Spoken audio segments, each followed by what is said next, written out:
தாயை விட பெரிய சக்தி இந்த உலகத்துல எதுவுமே இல்லை. ஆனா அது இந்த நியூஸ் மூலமா தெரியறது ரொம்பவே எமோஷனலா இருக்கு.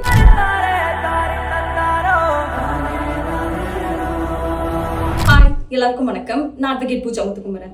ரீசெண்டா இந்த நியூஸ் எல்லாருமே பார்த்திருப்பீங்க. ஆனா இந்த போட்டோவை பார்த்ததுக்கு அப்புறம் என்னால இது ஒரு நார்மலான நியூஸா பேசாம கடந்து போகவே முடியல. மத்திய பிரதேஷ்ல ஜபல்பூர்ல ஏப்ரல் 30 அப்போ நடந்த இன்சிடென்ட் பத்தி தான் நான் சொல்றேன். போலீஸ் இன்ஃபர்மேஷன் படி அதுல 30+ பேசஞ்சர்ஸ் இருந்திருக்காங்க. ஃபர்ஸ்ட் வெதர் ரொம்ப நார்மலா தான் இருந்துச்சு. ஆனா போக போக தான் காத்து ரொம்ப பலமா வீச ஆரம்பிச்சிருக்கு.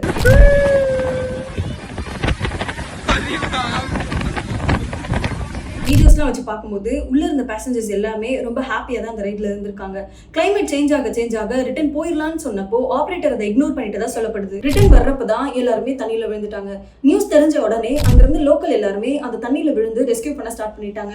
அதுக்கப்புறம் போலீஸ்க்கும் இன்ஃபார்ம் பண்ணி போலீஸும் ஸ்பாட்டுக்கு வந்துட்டாங்க. State disaster responsible force team ஸ்பாட்டுக்கு வந்துட்டாங்க.